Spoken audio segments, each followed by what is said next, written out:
see it.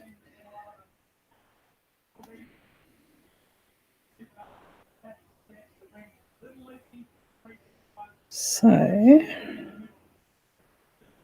I've got this right. Yes, I'm actually going live to YouTube as well at the same time.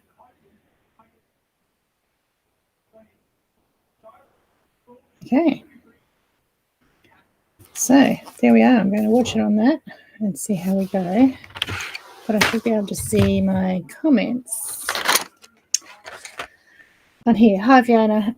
Yes, beanie required. Hi, Michelle. Hi, Cheryl. No heating in my studio room, so it's a bit chilly. So beanie on, quilt over my legs.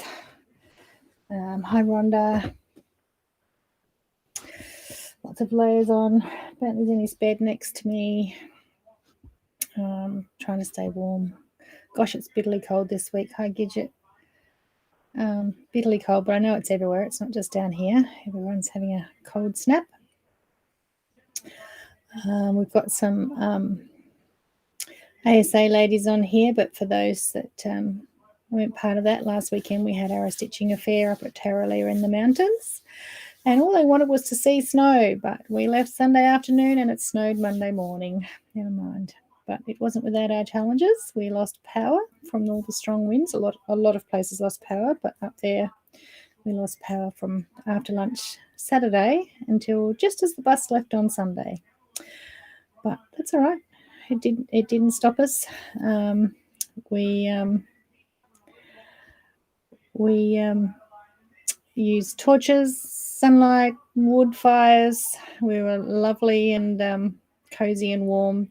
The team up there were amazing. They went to every cottage and lit our fires and kept us warm and brought boiling water for tea and coffee and cooked on their gas stoves by torchlight headlamp.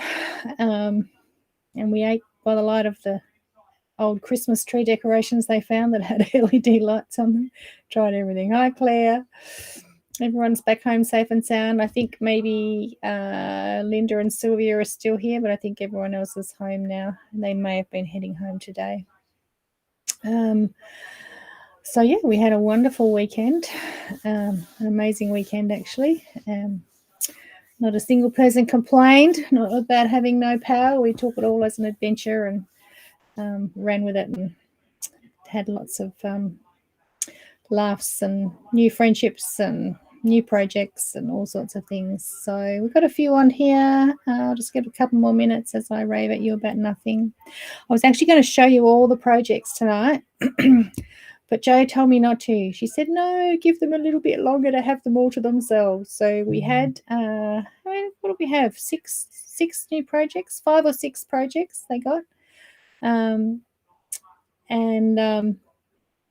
So there's lots of new projects to release and show you, but we decided we'd keep it secret for our ASA girls just for a few more days so they can get home and get unpacked and continue on their projects, because obviously we got a little less stitching done than we would have liked with no power. Having said that, luckily I gave them, they at least had one stitchery already ironed on and they could just stitch that all weekend if they wanted to. And the main issue was having no irons was our main issue. We did wonder how they would have done it before electricity, and we thought if we had the old cast iron, then we could have put that on the fire, on the wood fire, and heated it up. Oh, good, Marilyn. Marilyn's stitching, continuing on her Hawandi whilst watching. Good. Because you had that all ironed down. You just got in before we lost the irons, didn't you? And therefore that's just ready to go and completely finish until you made your way round and round in circles. So we had a lovely weekend. So yeah, you're going to have to wait another week or so for the projects, because the girls also need to cut more kits, because we only cut enough for the weekend, and I'm not sure how many more we're going to get out of the fabrics that we have. But yeah, they need to cut some more kits before we can release those to other people. And there were a couple of tiny little corrections we made to kitting while we were there. Hopefully the patterns are all okay. No one's told me not yet. Stitching your thimble pouch. It must be nearly finished, Fiona. You must be close to finishing. But I'll expect to hear some language while you're trying to get that stupid little frame on, because it's not pleasant. Okay, so I'm talking in-house talk here, and no one else knows what we're talking about. Thank you, Matilda. It is a nice beanie, yes. If you see which one it is, you will remember it. It was probably yours, but it's very cold. Okay, so I've got a few things to show you tonight, and a couple of techniques, a little just what I'm in the middle of doing, one that I'm in the middle of doing, and one that Marilyn actually asked last weekend. So that's good. It's always good to have people ask things for me to show them, because every week it's hard to come up with what you'd like to see next. What you'd like me to show you, and then there's always so many things that I'm working on that I can't show you because they're sort of for special projects or secrets down the track, so it's hard to show you, and then I don't have a lot of time in between those projects that I can't show you to do projects just for me that I can show you. So anyway, so that's how it is. But next week, if we release the ASA projects, I'll have lots to show you. Hi Del, good evening to you. And hi, Kylie. All right, so just a couple of things that came in an order this week to show you. First is these. If you can see that, I can't go too close to the camera because it won't. I'm going to switch to overhead. Okay, so these came in. They are sewing machine cleaning brushes from Quilt in a Day.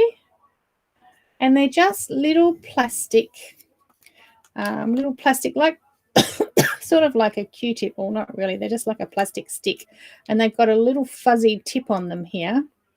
It's this tiny little fuzzy tip.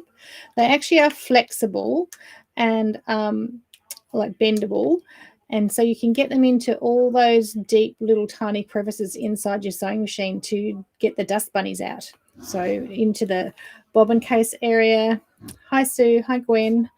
And if you pull that all out, even if you take your feed dogs off and get down into the right into the inside of the machine without taking it apart, because you're not meant to do that, then yeah, so these collect up all the little dust bunnies and everything in there without having to take it all apart. So they're called sewing machine cleaning brushes. Jo found those and got those. She got some a little while ago and played with them, or I think she said they disappeared actually. Hi Denise. So she's just got a whole stack more. So there's 25 in a pack, disposable brushes, but you can use them more than once. I think I'd be using it until it was, using it, getting the dust out, brushing it off, and keep using it, and they should last you a long time. 25 for $8.50. And actually I can show those in there. So I'll just, if I click on it, the link for them should go into the chat. That's how it's meant to work. There we go. It's in there. So that's the first thing. Also that came in the package today were these cute little pins, but she also found they're Love Flat pins. Come a bit higher. And it's a little collection of hearts, butterflies in pink, blue, and red pins. So just some nice sewing pins. Always nice to have a couple of special ones to put in your needle cases and your pin cushions and things like that, if it's just for display.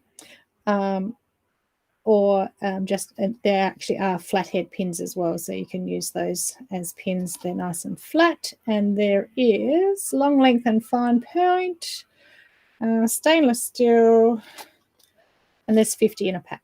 So I will add the link to that as well. Next was a couple of, a new pattern and some more stock of another one. So this is a place for everything. It's a By Annie pattern. And this one's sort of like a little suitcase bag, but it's got a long carry strap on it. And then inside, so it's like a little suitcase, but then there's all these pages inside with pocket after pocket after pocket. So you would literally fit everything you need in there.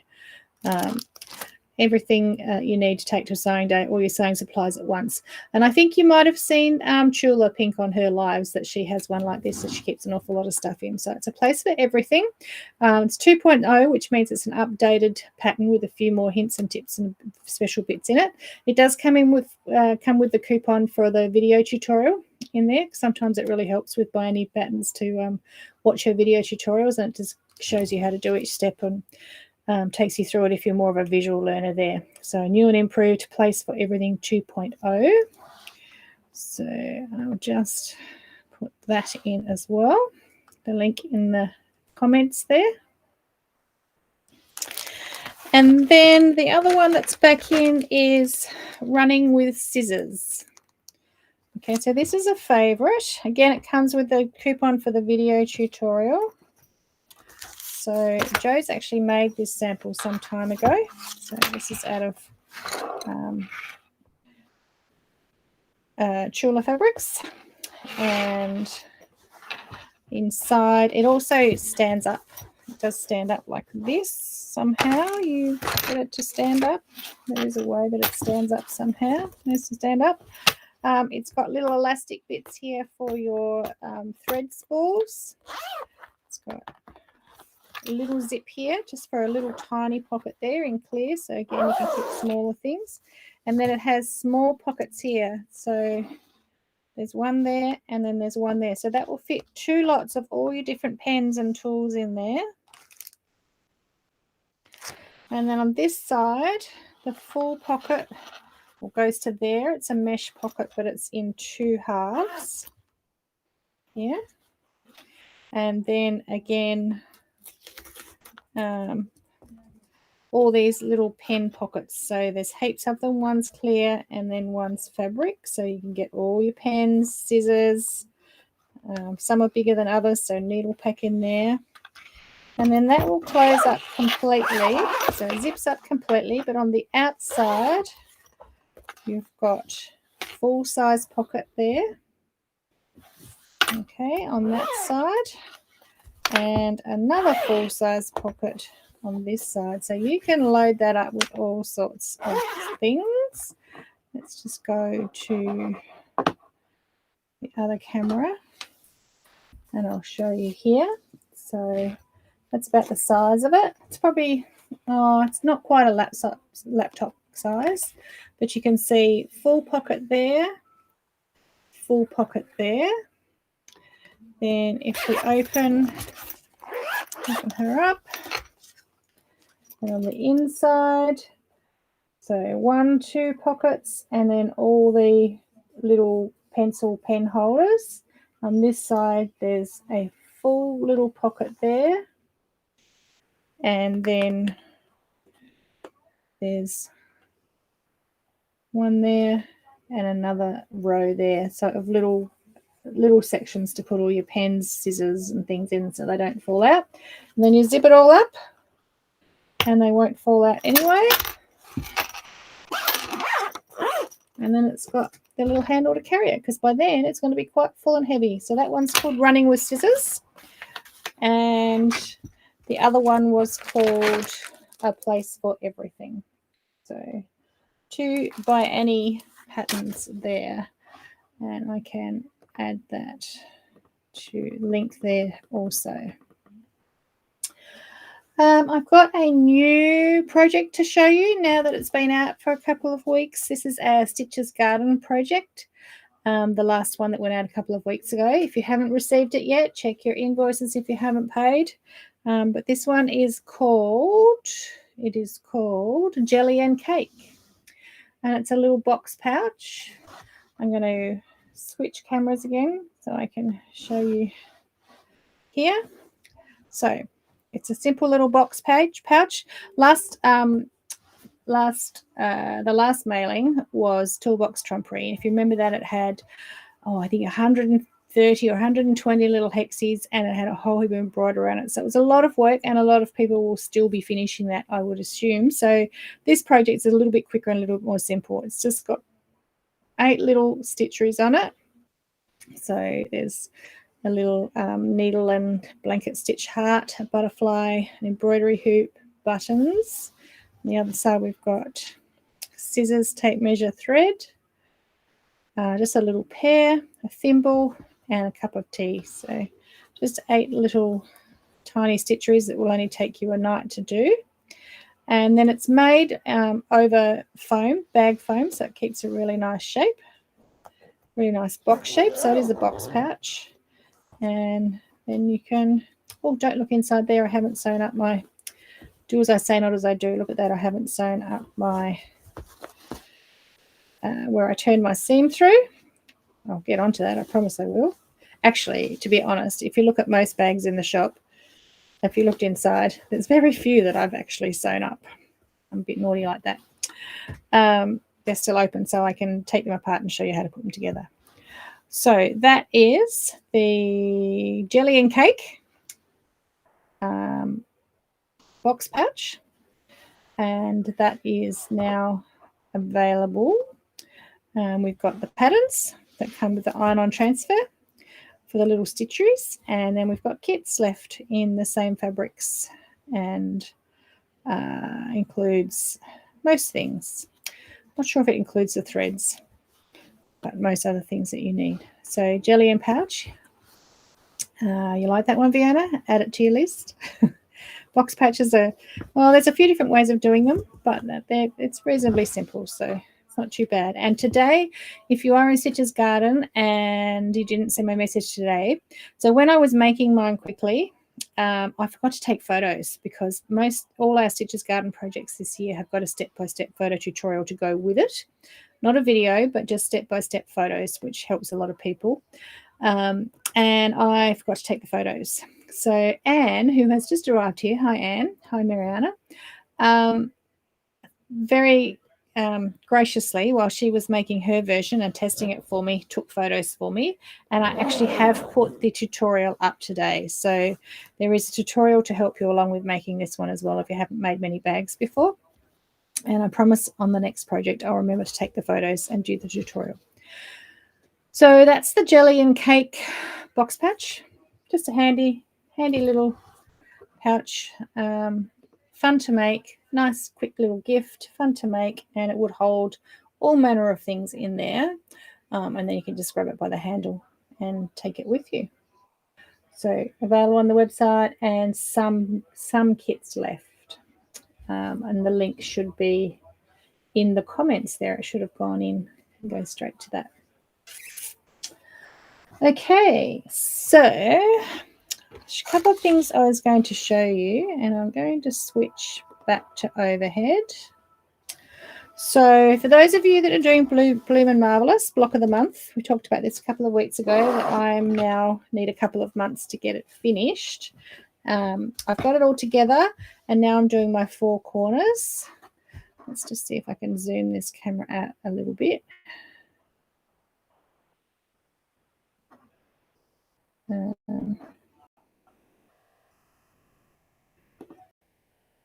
So tick.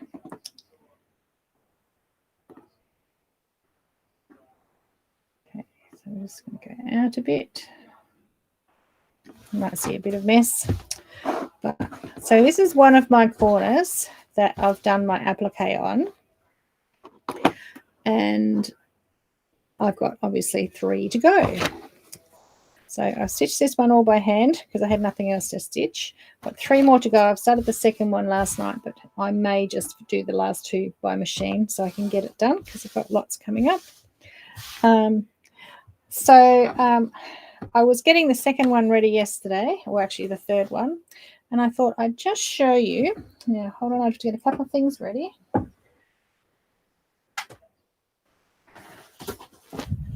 Quickly. One of the methods of getting it all laid out. So you can see on a flower like this where there's lots and lots of bits. So I can just put my layout sheet underneath, or I can use my eye and just glue up one layer at a time. Or for a whole flower or motif when there's lots of bits like that, this is another way of doing it. So I've got my layout sheet. I haven't got a lot of room here. I'm going to keep it in the camera. And I've got all my pieces. I'm just going to do this flower here. Got all my pieces. So what I do is position my first piece there upside down. Okay. Then I'm going to take my Roxanne's basting glue. And you'll note that I've actually got the super duper big refill bottle because I use a lot of it. And then I take the next piece that's going to sit behind and line it up and push it down. Okay. Make sure it's still in the right spot. And then I just put little dots around the edge of the seam allowance there. The next one. And then I'm going to take my next piece. Oh, and I've got the wrong piece. So that's not helping me, is it? I've actually brought the wrong piece up here, but that's all right. I'm just going to put it on here. Okay, like so. I'm going to guess. And then again, little dots around the seam allowance.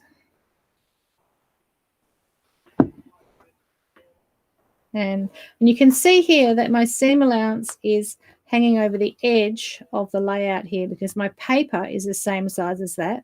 And then I've left seam allowance. And see on this edge here, I've left plenty of seam allowance so that I've got plenty to glue onto the other piece. It's not glued under because it's sitting underneath another piece. So then I'm going to take my petals and lay them down so they're matching. They're in line with the layout guide below it. Okay, another one there. Another one there. And this way I know they're all going to be exactly the same and I'm not using my eye.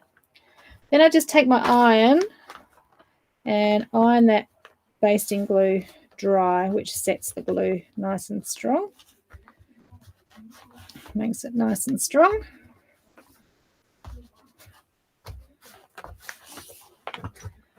And then I can just pick up my piece and I've got one whole complete motif then that when I put my background fabric over this layout guide, I can just line it up there and lift up the corners, a couple of dots of glue and glue it down. But sometimes I find it easier to assemble this first because if I was doing one piece at a time here, I'd actually have to start with these ones and then you can't see the lines through it. And I can't see exactly where that goes and I can't see exactly where that goes. So by doing it upside down, I can get it perfectly assembled into a finished motif and then I can glue the whole piece onto the background.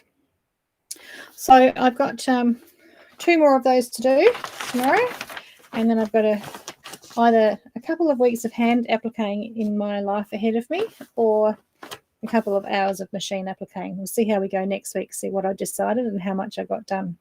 I've got a few other things to do, a couple of charity quilts to make up and a mystery quilt to catch up on, and but let's see if I can get this done. So anyway, I thought I'd just show you that tidbit of how you can pre-assemble by going upside down on your layout guide. It always works. It works really well for clamshells and apple cores and things like that if you've got a full-size layout guide. It only works if you've got that full-size layout guide. Otherwise, I go back to my old light box method of putting your clamshells together. But anytime you've got layers and layers in one motif, that once you've got the background down, you can't see the rest, then this is a method to use. Okay, so that is that. And then the next thing that Marilyn asked if I would go through the colourque method again. Now, if you followed me for a while, you know this is a method that I developed a long time ago and have that Bible that I showed you the book last week, the faux applique book, with all the methods in it. But there is lots of different versions and different ways of doing it. So I'm just going to show you a pretty basic method again, like the standard variation on it. And these, we've just last year put out all these embroidery kits that had, some of them are embroidery and some of them are colourque. So that one there is coloured pencil. You might be able to see there. So it's all done in coloured pencil. So I just thought I would go through some of the basics of the basic method. Okay, so pencils. You can use any color pencil you'd like to use. Just going to I'm going to hide that now. Oops. Hide that. And we'll go to this. I think.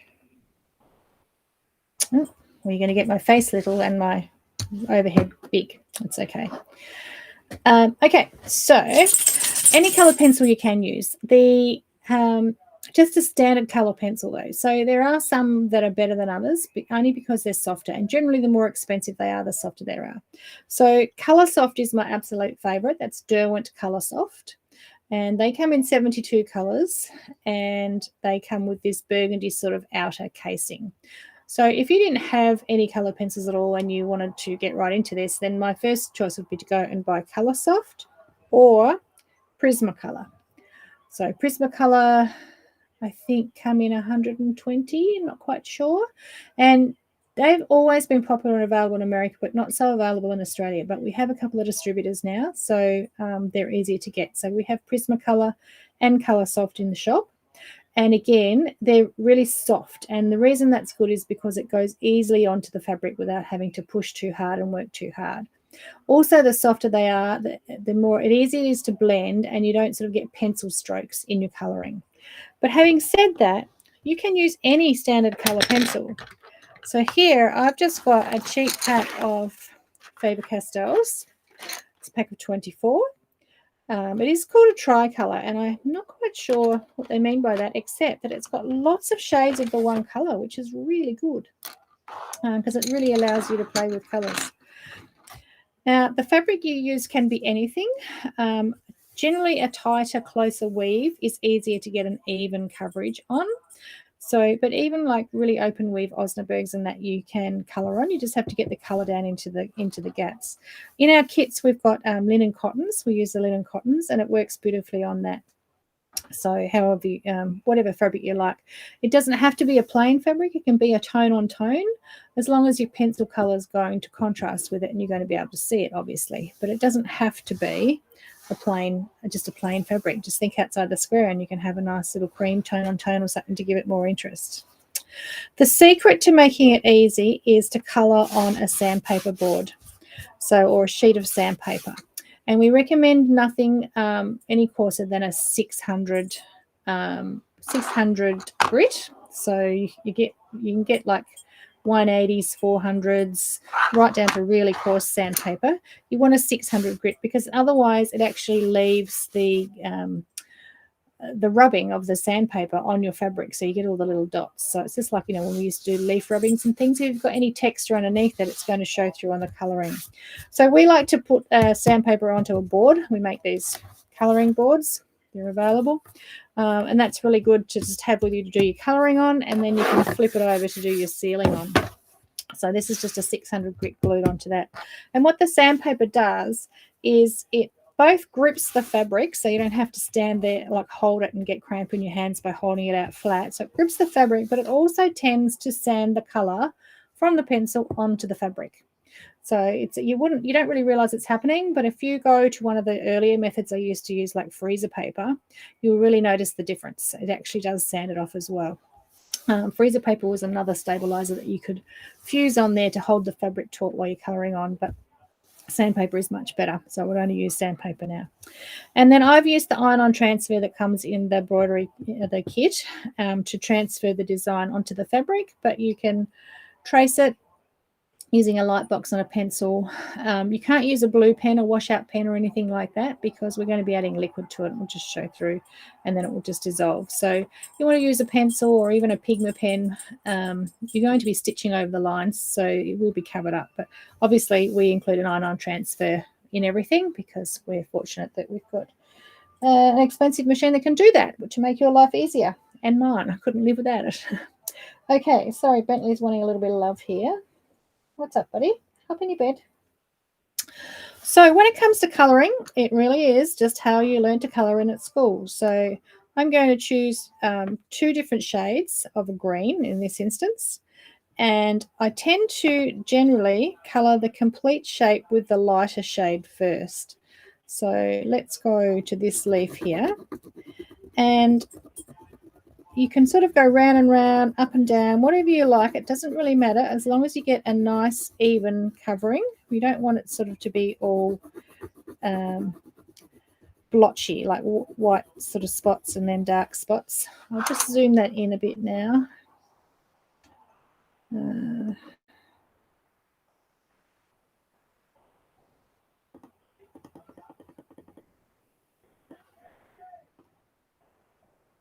There we go. Okay, so see how I've got a nice even covering there across the whole thing. So again, just round and round. You can start soft and build up the colour, or you can push harder and go dark straight away, whichever you like.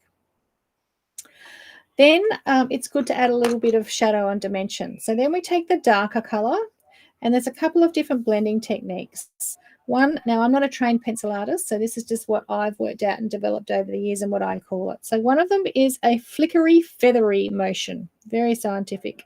And we just start on the edge and push hard, and then as we come in, we just lift off the fabric so that it gives a little feathery stroke like that. So what we don't want is a solid band of colour there, which looks like a solid stripe against the other one. So by doing this, you get a little broken up line, and you can see there how that's just added some dimension to that leaf. Now I might have on this one chosen to just colour half of it one colour and do it a little bit more cartoony like. Again, you don't have to be realistic, it's just adding some dimension and some colour. Now that one, I've just coloured half the leaf in one colour and half in the other. And this one, you can see I've added just a little bit of shading around along the bottom. So there's no right or wrong, it's totally up to you. Now I'm going to come down here and colour in the stem.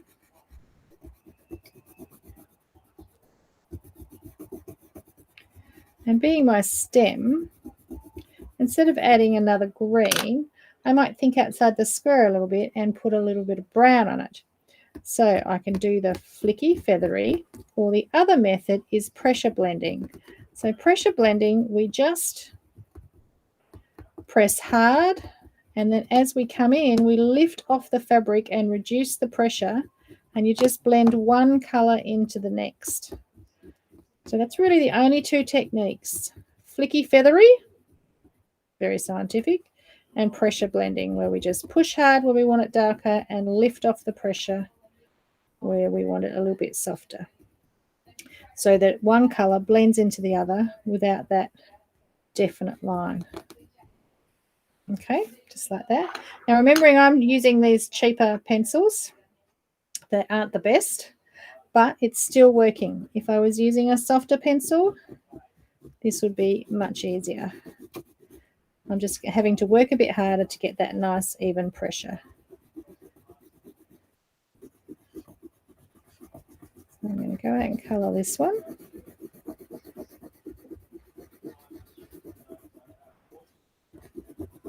And I just keep going round and round until I've got it nice and even.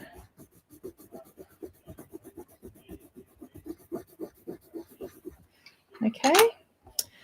Now I'm just going to switch to a Prismacolor just to show you the difference. Another thing with good colour pencils is that you want to make sure you've got a good quality pencil sharpener. So don't get really nice pencils and then get a cheap $2 plastic sharpener. You'll just ruin your pencils. And just like a rotary blade or a sewing machine needle, these can get blunt. When they start hacking at your pencil, you need to throw them out and get a new one, because you're just going to split your pencil all the way down. Okay, so I'm switching to a Prismacolor pencil, and I'm just going to do some shading on this. I'm going to use pressure blending, and you probably can't see, but I'm going to tell you that that is going on much more easily because it's a softer pencil. So we sell the Prismacolor and the Colour Soft sometimes when we can get them at a good price. Unfortunately, unless you're in Officeworks or something, we don't get a very good price on them. So sometimes if you watch the back to school specials at newsagents or Officeworks, that's when you can get your pencils for a better price. So you can just see there how I've just given some shadow to that leaf and given it some dimension by adding that. Now I might go out this side in that darker colour, so I'm just going to blend it into there.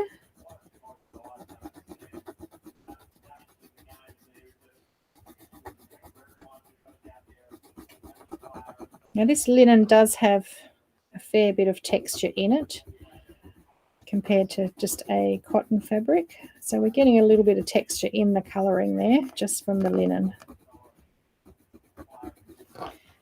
Actually, you know why we're getting all that texture? Because I actually did have a Helen ironed onto this and I pulled it off. So the little glue dots are still showing up on the back. Can you see that? How, let me lift that up. Can you see how the little glue dots that are left, the residue that's left on there is giving me a texture there? Not the end of the world. I'll blend it in. But that's why we do this before we put a stabilizer on the back, because anything underneath and you get that texture. So my leaf's quite dark now, so I'm actually going to switch to a brown pencil. Actually, no, I've got a Colour Soft. It's a lichen green. Let's see if I can see anything in that. Okay. It's sort of like it's called lichen green. This is a Colour Soft, so it's going on really easily. And that's just giving it that sort of brown eucalyptus native-y sort of blend on the side there. Okay, you see that? I can even add a third colour if I want. So if I wanted a really dark edge, I can go to a darker one again. So I've got a dark brown, and I can just put even a bit more shadow on the side of it there. Just like that. Okay, can you see all that dimension on there? I don't really like that really limey bright green. I've lost this one here. That was nice. I don't really like that bright one there. So I'm going to see if I can dull that down a little bit.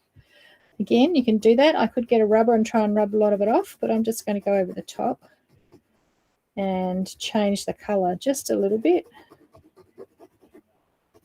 So you can keep playing. You don't have to just do it once. As I said, you can rub off, because until we've sealed it, this pencil is not permanent. So I'll just keep going until I'm happy with that. That's dulled it down a little bit there. Okay, so then I just continue on and keep colouring all of that. Again, I'm not a trained artist. I'm just playing with colours and I'm just experimenting. Colour the whole shape in the lighter colour first and then add a darker shade or a different shade to give the blending and the dimension. You can just do flat colour too and backstitch it in black thread. So this one here, I've just done all the stitching in black, so it's more like a coloured pencil, like a drawing that you've coloured in. But you could also use matching threads and backstitch all your lines using matching colours to what you've coloured in, and that gives you another look again. And if I remember, next week I'll bring the sample where we've done it that way as well, show you a different version. Okay, so once you've completed all your colouring, I'm going to make sure I don't get my pencils mixed up here, then we need to seal it. And it won't stay. If you're just going to frame it, you could probably get away with it, but any other way, you can even see here how my colour's all brushed off and it's quite dirty over here. It's really easy to brush that colour off. So we need to seal it so it doesn't move and it doesn't crock and it doesn't, it will certainly wash out. But even without washing out, just using it, if I folded that over, I'm going to get all my colour over here. It's called crocking, and the colour just goes from there to wherever it touches. Or if you brush it, which I've obviously done there, then you get that dirty, grubby look elsewhere. So in the little kits, we include the sealer in those kits, but we also do have it in bottles for sale. So it's a textile medium, and at the moment we have what brand do we have at the moment? I can't remember, and I didn't put it in the link either. But it is one that you have to seal and heat set. And these ones aren't. This one, you don't have to heat set it. You can just paint it on. But this one's a bit hard to get stock of at the moment. So it's like a glue, so it does sort of go a little bit thick and gluggy. So we just include like a cheap little paintbrush with it. Notice that I've turned my board over. If I seal it on the sandpaper side, I'm going to glug up all the sandpaper with any seal that happens to go through the fabric. You don't have to be so thick that it goes through the fabric, but it might go through, and then it's going to glug up your sandpaper, and you're going to have texture on there that next time you color, you're going to get all marks where your sealer was. So we just pop that next to where we're sealing, dab the brush in a little bit, and sit it down in the middle of your shape, because you're not quite sure how far it's going to run, and you don't want it to run and bleed outside, because this one will actually stain the fabric like a water stain. The jacquard one, that's the name of it, the jacquard version, it won't stain, but you still don't want to bleed out your color. So we're just putting it on and then painting it all the way to the edges.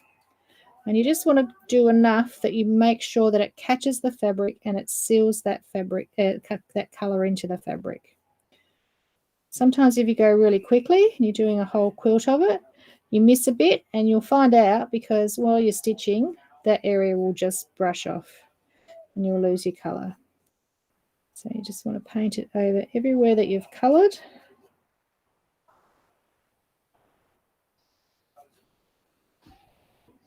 So I'm just using a small flat brush. It's quite stiff, so it goes where I want it to go. It's not just flying out everywhere. You don't want a really expensive artist brush, but you don't want the really cheap ones as well. You need to actually have a bristle that will hold the liquid, whereas the really cheap ones are just plastic and they actually won't pick up and hold any of the liquid to then paint it on. While you're sealing it, you can, a little bit with your brush, depending on what pencil you use, you can use it to blend your color in a little bit. The color soft will move quite a bit, so you can move that color or push it to the edges, blend in any blending lines that are showing up. Harder pencils won't move much at all, but the softer ones, you can use the brush and the medium to blend it in. And that's all sealed. And then I just leave that to dry. So it might take half an hour or so. If you're in a real hurry, you can put a pressing cloth on it and iron it to dry it a bit quicker. But now that that's sealed, you can then go on and colour all the rest of it, and you know that that's protected. So if you happen to get anything brushed on top of it, it's on top of the sealer, so it'll just wash off or brush off. But now that that's sealed, that will be permanent. I don't recommend using it for clothes or things that are going to get washed over and over again, but certainly to protect a project while you're doing it and after it's done, and then for once a year wash or something like that. If it's a quilt or a project, then yeah, it can be washed just like you would normally wash it, as long as you've sealed it properly. So once I'd completely coloured that and sealed it all, I would then fuse my stabilizer onto the back, put it in your hoop, and then stitch on all the outlines. So you do have another part of the step that can sort of crisp off all your edges. If they're a bit fuzzy, you've still got the stitching part of the process to give nice crisp lines, give definition. So down the center vein there, I can barely see that vein, but once I stitch that, whether it's in black or in a darker thread, then that will give the definition back to your piece. Okay, so that is another quick rundown on colourque. It's just a fun technique to have a play with. You can get really good results. I should have brought next week I'll bring the Christmas quilt up for you, Marilyn, and show you the quilt top, not the finished quilt, because as I said, it's not done. Hi, Beverly, yeah, watch the replay. Hi, Leanne, yep, that's okay. You can watch the replay. So yeah, I actually had a couple of things to show you this week, so that was good. And next week I'll try and remember to bring the 12 Days of Christmas quilt top up, which is all colourqued, and I will try and remember to bring in the finished protea that was stitched in, I think it's stitched in matching threads. I have to remember now, or it might be stitched in black. No, I think it's stitched in matching threads, so I will bring that in and show you how it looks different there as well. Okay, so that's it from me tonight, and if there's anything you want me to show you next week, I might be showing you the first ASO project, releasing the first one or the first couple, and I will show you the rest of the colourque and anything else you ask me during the week, anything new that comes in. I'm actually feeling a little bit relieved now. We got through the weekend, and I don't have anything else that I have to plan for, run, or travel for now until our Christmas gathering. It's making me think I need to organise something. But no, nothing. Just a quick private trip to Melbourne in October, Joe and I, to see a couple of shows, and that's all the travel I've got for the rest of the year. So it actually feels like a bit of relief. I can actually sink my teeth into some new designs and yeah, get some things happening. Okay, so that's it from me now. Simply Charmers, if you haven't chosen your charm pack, that was like a couple of weeks ago. If you haven't heard or you haven't chosen your pack, please contact Jo. She's been sending out reminders. There's quite a few that haven't yet chosen. You've been charged, but you haven't chosen which one you want. So if she doesn't hear from you soon, she'll just choose and send them out. Oh, well done, Marilyn. All booked. And you've got your accommodation booked and your flights booked. Excellent. It actually did fall into that sale fare period, so hopefully you got some good flights. The Christmas quilt is not a new design, Denise. It's the 12 Days of Christmas, which was done a couple of years ago. It's up on in our Academy website. And there's the applique version, red work version, and the colourque version. So I'll show you the colourque one next week. I showed you the applique a couple of weeks ago. But it's in our Academy because you get videos and everything on all the methods and the techniques to help you. So, okay, Bentley's had enough. He's wanting me. And I'm going to go back out to the heater and keep my beanie on and stitch down that next corner. Okay, have a great week. We'll see you next week. Stay warm, everyone. Stay dry. I think the rains are coming. Okay, that's it for now. Bye.